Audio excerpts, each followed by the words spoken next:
Bismillahirrahmanirrahim, salam alaikum wa rahmatullahi ta'ala wa barakatuh. Toujours avec les grands principes de l'islam. Aujourd'hui avec le quatrième qui est la présence de la raison.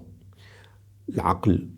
La raison est présente en islam mais fortement. Plus que 300 fois, la raison est citée dans le Coran. C'est-à-dire que la personne doit être raisonnable, il doit également prendre soin de cette raison. Et il doit aussi et surtout la considérer pour mieux comprendre les textes sacrés. La raison est présente pour la foi. Le prophète sallallahu alayhi wa sallam, avant de recevoir la foi, de recevoir le message également de Gabriel, il avait 40 ans, il partait au mont Hira pour une séance de réflexion. كان يتحنث في غار حراء والتحنث هو التعبد. Et aujourd'hui, on peut la traduire par une pause de réflexion ou un moment de réflexion. C'est-à-dire la réflexion était présente en cette période et la réflexion a engendré la foi. Donc, la foi est toujours, comme dit Abu Hamid al-Ghazali, rahimahullah, grand savant du VIe siècle hégérien, la présence de la foi précède la raison, la présence de la raison précède la foi. Donc, on adopte la foi par la raison et après, c'est les textes qui font leur affaire. La raison est tellement importante que les grands principes de la charia,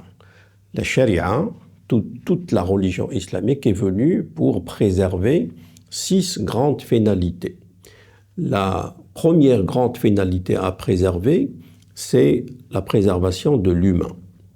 Et la deuxième grande principe à préserver, c'est la préservation de la raison. Et la religiosité vient en troisième lieu.